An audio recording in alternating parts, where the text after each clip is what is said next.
Welcome to the bold analysis. My voice a bit distorted because I was watching Arsenal today. Arsenal against Manchester United, but I'm a very fan of football because I started in the sports desk. Um, Raila Odinga has finally spoken about this whistleblower report. And on Monday, he announced that when he lands at GKA, he's going to drive through to Kamkunji and hold some consultative forum. I've looked at social media.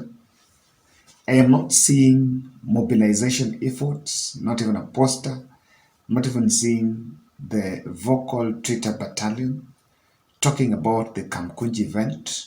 I'm not even sure how it will play out, but we're all waiting.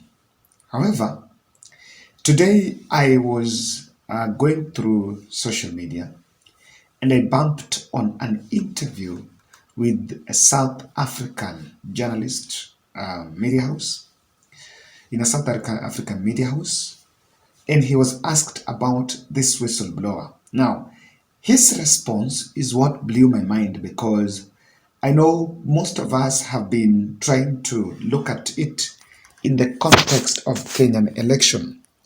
But looking at how Raila responded to the question of whistleblower and now coming over to own that document, or rather to accept that that document is the true representation of the last general election, it gives more clarity on the direction this conversation would take. He's trying to look at this, the matter of reality, in the matter of the reality we have now. This interview came barely hours before Raila flew to Kenya, and I want us to listen keenly because from it we are going to draw some very important political observations. Listen here. In a morning mood because they knew that they had been cheated. Now the facts have come out. Whistleblower has spoken and has actually produced the original forms that were used in counting and tallying the votes from constituencies across the country. Those forms are original. They cannot be faked. They are signed by the returning officers, countersigned by agents, the stamp of the Electoral Commission, and there's even the barcode, which if you scan, tells you the date, the location, the time from when those forms were transmitted to the National Tallying Center. They have shown that these forms were falsified, were altered, and the results which were announced by the Electoral Commission are different from the actual results. Now the results which have come out show that I got 8.1 million votes. My opponent got 5.9 million votes. In other words, I beat him by over 2 million votes. But now, the loser is the one who is masquerading and moving around as the president. It's a big shame on the continent. And it's an issue that must need to be addressed by the African continent. This issue of using electronics in voter transmission results, how some of these companies are compromising African elections. So there's a serious threat to electoral democracy, not only in Kenya, not only in the African continent, but the rest of the world. And this example actually needs to be looked at much more seriously. It's a serious threat to political stability in the continent. That speech by Odinga, there are some very powerful words he spoke and he told that journalist.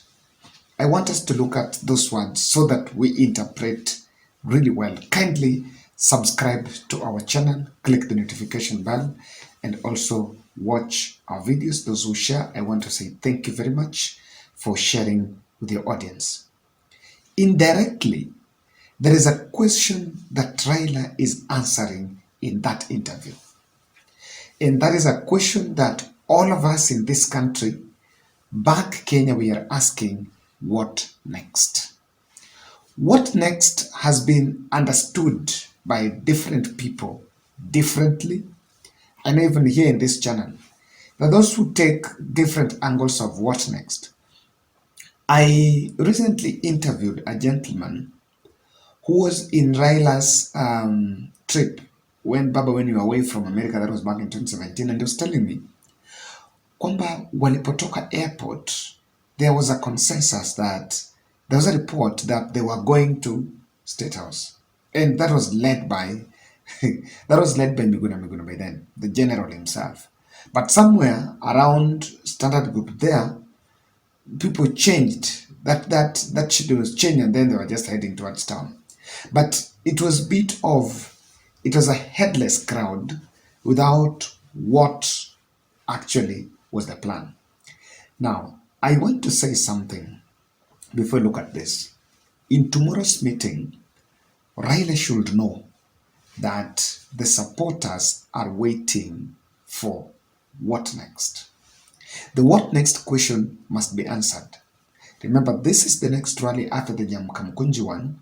And Kamkunji one, according to me, was just a rally, just telling off government things that are not going on fine.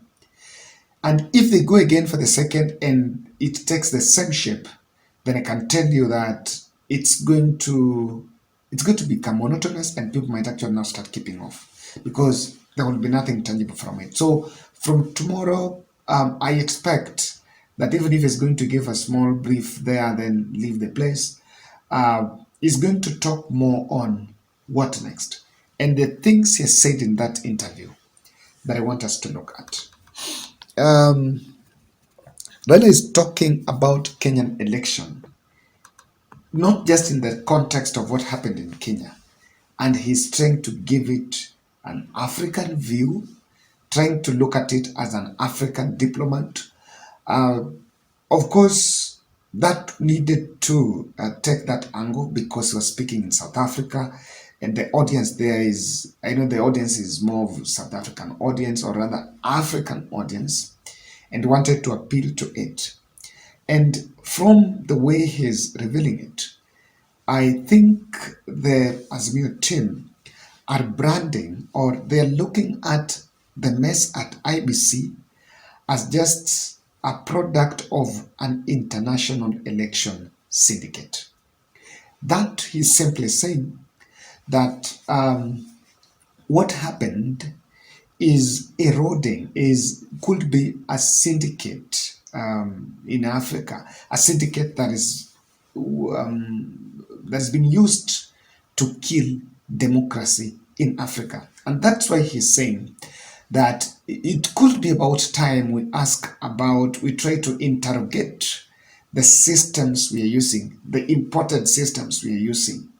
I've been a bit skeptical about this because we spend a lot of money, billions, to buy, or rather to use the services of these companies abroad.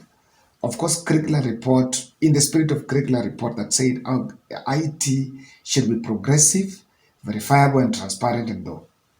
So we spend a lot of money to pay this mathematics in these companies who are giving us these products, who are offering us these products. But you will be told that the server is in France.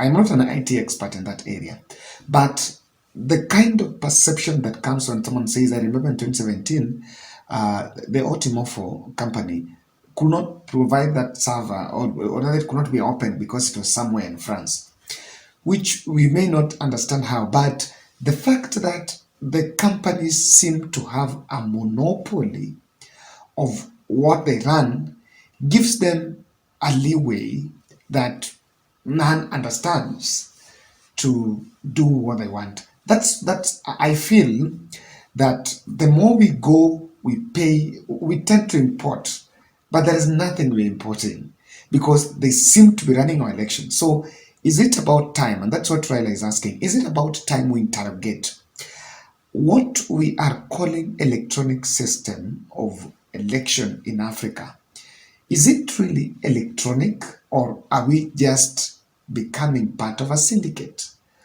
uh, People who are getting multi-billion tenders in Africa, because we've had an election, we've had a period where Africa have struggled, including Kenya, with election rigging. And having come from 2007, the Kriegler report and other election reform reports that came out, we said that, okay, because African leaders have the tendency of ballot stuffing, the traditional way, ballot stuffing so that they steal votes.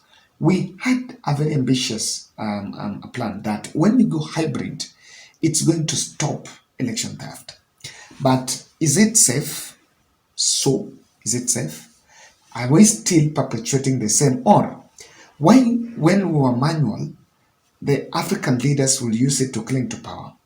But with the march of 70% electronic voting, are we also giving the superpowers powers against our democracy so that they can put people that are really that can dance to their tune? That's something that's a discussion that maybe I feel Raila is trying to interrogate, and they seem to be taking it that way. But it's not really, you know.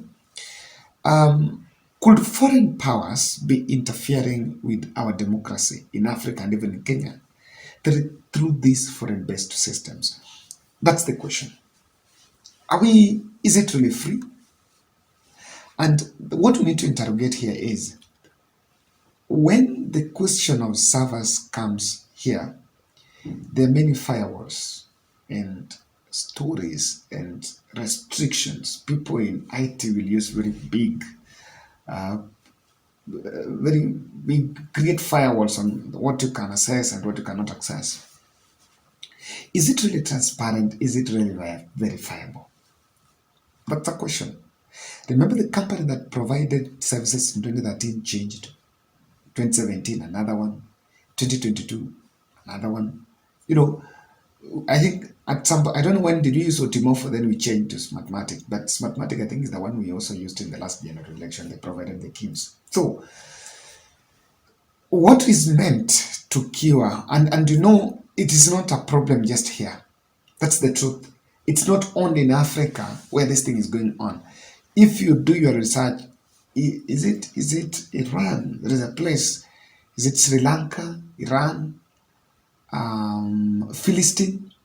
Yes, and even Venezuela. The guys that were actually custodians of our system, their own country, there was a problem. It was messy.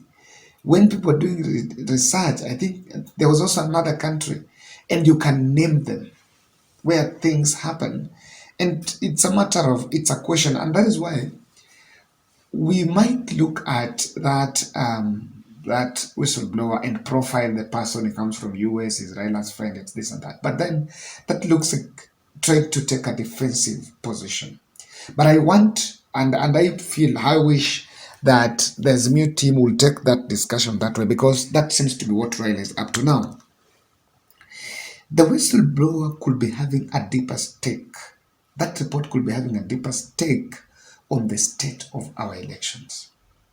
Instead of trashing it and dismissing it, of course, it's not going to change anything. It's not going to change the fact that President Ruto is the president of this country. And I'm even wondering why, people are now trying to demonize Raila and attack this and that. Now, no one is going to deny you power.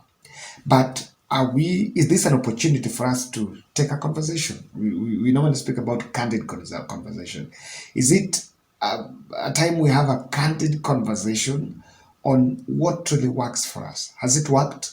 When you say has it worked, there is a particular bunch of people that will tell you that it has not worked because Raila has not become president.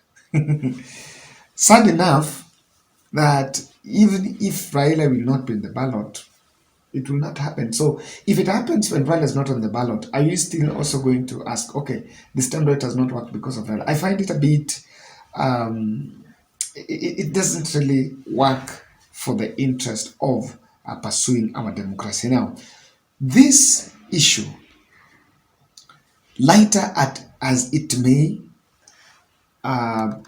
trashy at it may, it is out, and it reduces legitimacy of President Ruto beyond the borders. That is the truth. That when you see Raila having that speech in South Africa, talking about it in South Africa, that channel, I've picked it from that channel. That channel is an international channel. People watch it across border. And the way he's packaged it, he's talking it in terms of Africa. So there are people that will grab it. We know there is election coming up in Nigeria. There are other events, there are other elections in Africa that are coming up. Tanzania is just next. And we've had these squabbles. We've had this. Even in US, there was, Trump has been crying, I think it was Trump, has been crying that it was rigged out. So the rigging thing is not a ghost we have. It's not something that is new. It did not start with Raila. People have been saying, even across the world, it has been a phenomena that people have been talking about. So on the question of this, the more it gets to sink, it reduces the legitimacy. I know when Raila was in South Africa, many have been trying to look at it in his capacity as AU envoy. Okay, I also look at it in terms of party leader, ODM, fundraising, mobilizing. But yesterday I realized there was a report that he met Ramaphosa in South Africa. So that means that even when he was there, it was not just an ordinary visit.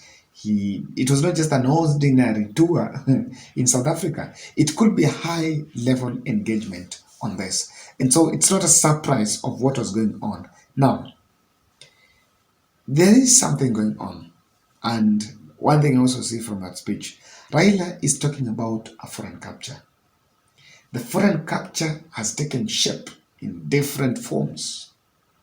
It could be triggering friendly policy directions from the administrations in Africa, where people make decisions so that we can favor others simply because we owe them a lot. I know many have been asking, and experts in international politics have been asking, what is it a coincidence that all of a sudden President is, or US is a close friend of William Ruto?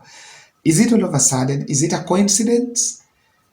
What could it be? And it seems that relationship has been cemented. So that's what is going on, guys. I have captured that from that speech. I don't know what to think. You can also listen and tell us what do you expect from this. As much as the challenge is when it takes that shape, then it deflates the IBC discussion about IBC here within. It deflects. I'm seeing bit of that. So moving forward, different things that are yet to be done, we are yet to see. I am one person that do not appreciate a narrative. Yeah. Sasa kama hii ilikuwa bora kupeleka Supreme Court, maybe it was not there by that time. Number two, you had deep state, what. So is someone supposed to win elections because of those things? The deeps and all those states people are talking about. Is that one the way of I normally find that argument as a way of just normalizing messy stuff. It's a bit of an escapist narrative, and that's my take, guys.